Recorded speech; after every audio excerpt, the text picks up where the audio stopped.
It's finally here. I have my copy of Isom #1, which came from, of course, the Rippaverse campaign earlier this year, which made, I say earlier this year, it's just like 2 weeks ago, but you know how it goes. It's made about 3.7 million. Amazing. One of the biggest comics in history, if not the biggest comic in history. People have been eagerly awaiting this, and they're wondering, is it good? So, as a professional comic writer, I've written 43 comics and 17 plus novels. And I figured I'd give a review of this kind of in detail in order to like give people a sense of what's going on. I've seen a lot of like spoiler-free reviews, a lot of people saying, "Hey, this is my first comic." But as somebody who's been a professional in the industry for 5+ years, a veteran of the comic book industry for 5+ years, my friends. People say that these days. I don't know what that's about. But I figured I'd give my advice on this. Now, I was going to do this on my comic review channel, which is called JDA Talks Comics, but I figured I'd get this to a wide of audience as possible to see if this is a book that's right for you, and also to see if you're interested in continuing forward with this universe, which is a full universe that's being built here. It's pretty interesting what we got going. Actually, Eric, if you watch this, your writing style is very similar to mine in a lot of ways. With what I've done in the past, and I'm very interested in seeing where this goes and how you develop this, which I'll get to in just a second. If you guys are new to the channel, my name is John Delarose. I'm a #1 best-selling author and award-winning comic creator. This is my Overmind. I come out with about 2 to 3 graphic novels per year, and on my backer kit store here, you can get Overmind for a little bit longer. There's a novel that's going along with this campaign, and so I'm kind of waiting for my editor to get that done, and of course we're starting to ship these, so there will be a little bit open. We still have a few of these left, even though we've done the print run already, and here it is. It's 66 pages. If you like Star Wars or Flash Gordon or any of the old like science fiction type serial stuff, we're really trying to bring it back to action and adventure. We have like kind of the same work ethic as Eric July here, where we really want to have a world that like is about fun. It's about escapism. It's not about like, you know, the garbage that they're trying to throw in front of your face on the Disney Star Wars stuff or the MCU these days. So where Eric's got his superhero universe, we've got our sci-fi universe just beginning right now. I've also got a bunch of superheroes. I mentioned that like the writing's kind of similar. If you like Isom, I think you really will enjoy Flying Sparks. I've got 4 volumes of it on the page here. And we're going to have our 5th launching later this year after we fulfill this. So thank you guys so much for the tremendous support. We've had a huge few months. Things are getting good, and we're winning. It's great. All right, to Isom, the review. The link's in the description below if you guys want to check that out. So I got this. I wasn't sure. I mean, I've never read a comic by Eric July before, obviously. And I knew he assembled a great team. Gabe El Taib is a friend of the channel, just as a like disclaimer on that. I do know him, and I like him. And he does really good color work, so that's a good thing. Cliff Richards, of course, is a comic book veteran on this. So we knew the art was going to be good. We knew it was going to be good stuff. Like those guys are a pedigree, which is just top tier in the industry all the way around. Question is like, how did Eric handle working with such top tier talent? And that's what we'll talk about here. Now, there are going to be spoilers in this, so if you do want to turn this off and read yours or wait for your book, this is a great time to do so. I want to warn about that just so that people don't, you know, lose something. But if you want to know what's in this, I can't really talk about this as a professional and about the writing, really go in detail about it like people will want without spoilers. It's not possible to do that. So make sure to pause or whatever and come back later if that's what you want. If you've already read it or whatever, that's great. If you're interested in just my thoughts, but you know, to make an informed decision to buy this is still on Rippaverse.com. He said the new ones are going to be shipping in November for the next round of these. So you can still get this right now. And this is it. So Isom, it starts out, it's pretty interesting. You don't start out with Isom. And I found this actually a little odd of a choice for the comic. Just because you start out with like a talk of superheroes and all that. So you get a little bit of the world building from a police perspective. And they're talking about Alpha Corps, which is going to show up later in the book. And they are basically a group that takes down superhero threats. You can see the art is really good all the way around on this, and that it's very dynamic. This is one of the preview pages that was up on the Rippaverse campaign, so you can actually see this, and it's not too much of a spoiler to start. So it's interesting that it doesn't actually start with Isom proper. There is no origin story. We don't really get that background in this, and I assume there's going to be a flashback in issue 2 or 3 or whatnot that really goes back into his past. But when we do get to Isom, we see that he's in a different situation. We see he's a fighter. We see he's a very successful guy that owns land. Now, this is very interesting just from a cultural perspective. They always talk about like the influences on, representation matters and all that. And the way that they treat black characters in Marvel and DC is almost in a way that is, I would say, it's not pandering. That's not the word I'm looking for. But it's looking down upon them. It's this like New York like white person. Oh, you're the minority. You know, they hold their nose up when they're looking at the black characters, and they always make black characters street thugs or former drug addicts and things like that. Where Eric July differs here, he actually just makes a black person like he's a normal businessman. And so this guy, and this is very subversive to like the SJW agenda, by the way. And I know it's not, by the way, this is not political in the book whatsoever. I'm just talking about the image representation and what it means here, because again, I'm a professional writer. I think about stuff like this. But the black guy owns property. He owns land. He owns his own business. He is just a successful person in society based on his hard work. That is something that is very, very subversive to the narrative, my friends, which I appreciate, honestly. It's really nice reading this character because of that. Easy to relate to as somebody who wants to be successful and own a bunch of land and businesses myself, which I appreciate. So he starts and he's talking to a gal named Jasmine, who we later learn is his sister. And that's where kind of the adventure begins. And so this is a tie-in where everything kind of fits into Avery or Isom's life in this. And so she tells him that there's like this girl who's supposed to be working for her and she's disappeared. And there's another guy whose name's Darren, and he is a bad dude, and he's a bad hombre. And he is running a club, which is a hot club downtown, like for posh people to go hang out with and spend money and all that. But he's also like, it implies he's selling drugs and things like that on the side, and maybe some other shady things going on there. So Jasmine's caught up in that, and his sister's afraid that she's disappeared over the course of this. Now, as this goes on, Isom starts to investigate into this. And I should say Avery starts too, because where this starts as a character perspective here is this is a guy who was doing some hero stuff. He's kind of fallen out of it. He doesn't want to do it. He's just focused on his business and things like that. Very, very libertarian-esque type of guy. I'm just minding my own business, right? And he is drawn back into this, and he actually works and goes through the story as Avery. He's not actually in his superhero costume. That actually hits at the very end. So you see the buildup of this where it's going to become actually a much more broad superhero adventure, probably in the next issue. But this is like his return to the glory. So you kind of you slowly learn who he is over the course of this. He's investigating into this. He ends up going into this club by himself and ends up getting into fights with another guy. This guy's one of the bouncers there, and you can see that he's a strong man, and they get into a big fight. They both have powers, and Isom kind of gets his butt kicked the first time around. Very, very normal superhero trope right there. And he comes back later over the course of this, and as he investigates, he then wins the fight. This is also one of the preview pages we saw on the Rippaverse page. Very nice art all the way around. Very good action. Look at just like the way this is drawn. You see the jumping pose. This is a very like 90s jumping forward action pose, which you'd see, and you can see how the figure's not stiff. It's very fluid in it, and this is how you know it's good action right here. It's very dynamic looking.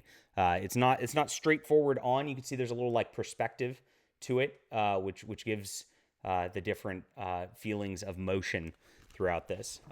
Quality comic art there. And I really like, I should say that like I really like when the book goes into these fight scenes that like they kind of stop talking.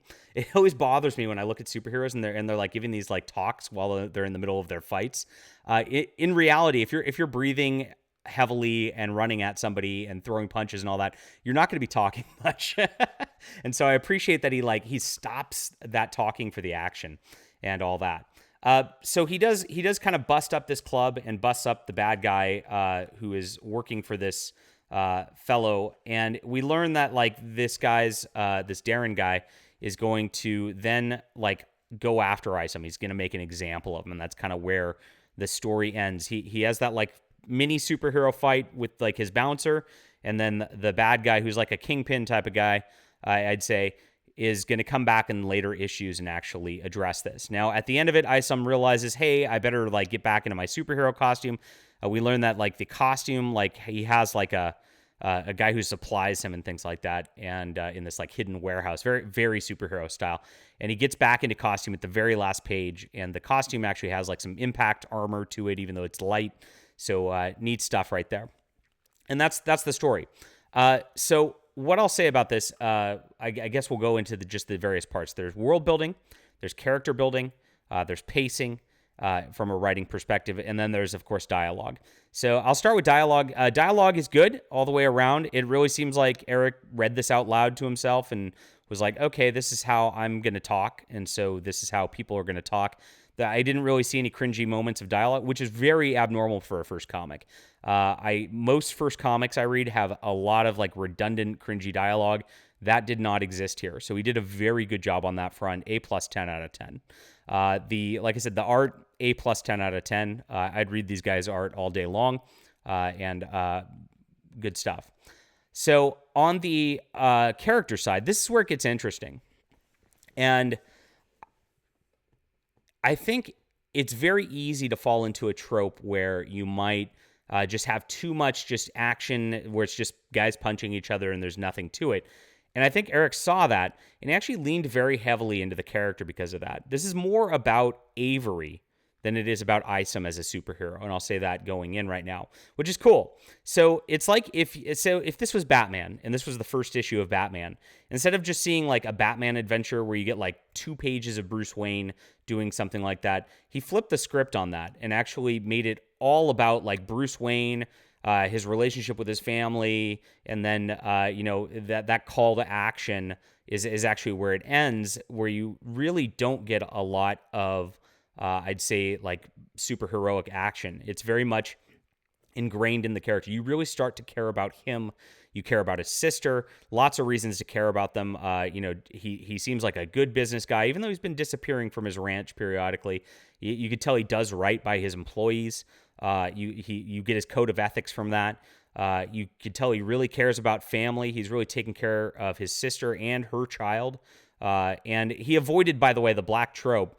His sister doesn't have her husband, and you start to look at it and go, it's the black trope where she's a single mom. It's because he's not alive, which I assume we'll get more information about in the future, and it's not because he left them. So again, subverting the narrative with this in terms of just twisting those tropes just enough. Good work on that. Character work is really a 10 out of 10. Also, really awesome stuff. And that's the stuff that's going to connect you for the future. When all this is done, when you've got the whole picture of the arc and all that, the character and the memories of that and that being memorable is what's going to help you there. And that's why I was kind of comparing it to my writing, because I focused a lot on the character and the relationships that the character have, because that's the universal truth of people. Like the punching is great, it looks cool, but that's the stuff that's memorable out of stories at the end of the day. So we really focused on that. Really good work on that. Isom is a major fleshed out character. He's great on that level. And so is his sister. Good stuff. The Darren guy's a bit of a Bond villain, I got to say. He goes into these rants where it's like, this is about empire and building the future, and you could see that he's a little bit of a Bond villain, but that's okay. I like Bond villains. I like villains being bad. Like, I like looking at something and going, that's evil. And so that's a useful thing. I think we've gone a little too far in most modern comics these days into, well, they have motivations too that are reasonable. No, you don't want the villains to be reasonable. I agree with that on here. What's not fleshed out so much, I'd say, is the Alpha Core and Yaira. On that level, it seems like they were put in there just as a teaser to set up a different book, rather than them really having much of an impact on this story.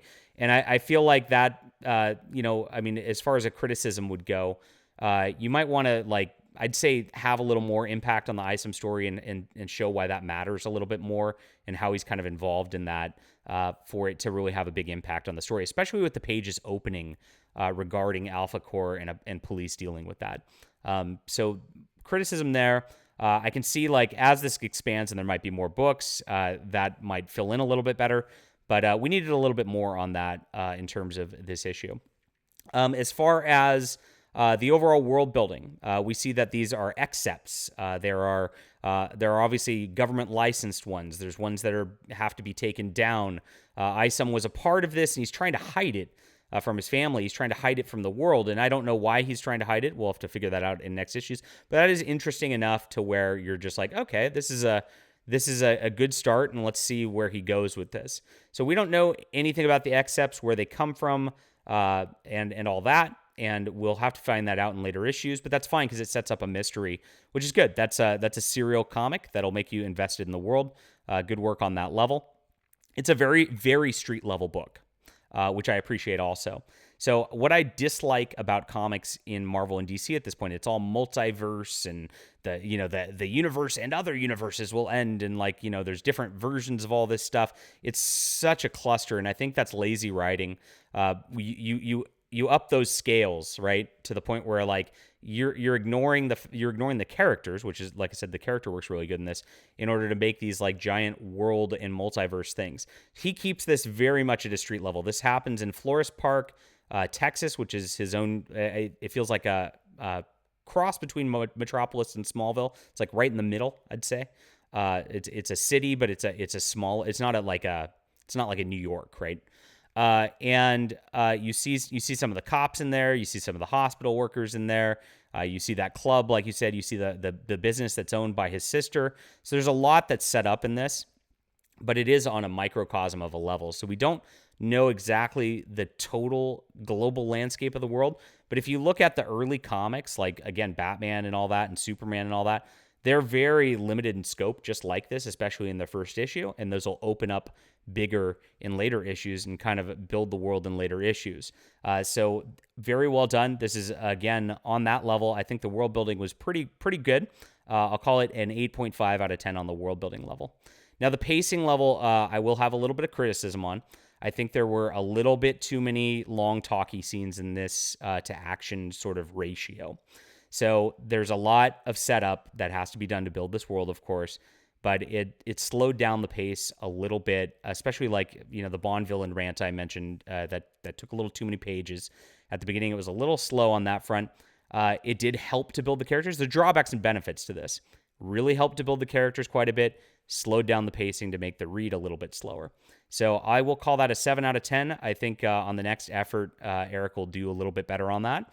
And I think that, you kind of get a lot of that exposition out of the way so that you can really get into the meat of the story. And we're going to see that coming forward. I expect the next one is going to be, a 9 or 10 out of 10 on that level. A little slow in parts. And I think that's everything. So we hit character. Character was great. Dialogue's great. World building, good. And pacing can use a little bit of help in this. Overall, again, with the art being fantastic and all that, really good comic, really solid. There's really nothing to complain about. I mean, I'm nitpicking some stuff like this just as a professional level, but this is a book that is like, you wouldn't think, oh, that's out of character. Oh, that character's just like, saying talking points from this news story or whatever. None of that happened in this. It is just a pure comic that's actually really good, and you really care about the character of Avery in this, which I think is the most important thing. Cool. All right. Leave a comment down below with what you think about this. Oh, I should also say, gosh, this is a 20-minute video. I'm sorry about this, friends. I should say quickly for kids, and how does this fall in terms of like the age rating and things like that. For adults, it's great. There is talk about drug use. There's a little bit of mild swearing in it. There's, of course, a lot of violence. And there's maybe some implied prostitution stuff a little bit. So what I'd say is like my 13-year-old, I'd be comfortable with him reading this, and I'd be okay with that. My 9-year-old, I would not give this to. So that's where I am on my level. For you, that's going to depend on you as a parent. But yeah, I'm actually going to let my 13-year-old read this, and I'm going to get his thoughts on it because, he's obviously read a lot less comics than me. in his life, and so I'll see what he thinks, and if he thinks it's cool, that's a very good sign. All right. That's it. Thank you so much for watching this review. I really hope this was helpful from a professional writer's perspective. Good job, Eric July and team. You guys really did a great job for your first issue, and I look forward to the future, and I look forward to the other books in the Rippaverse that are coming out of this, of which we did get a preview in the back. That's a very cool idea for Norfolka. Very cool idea.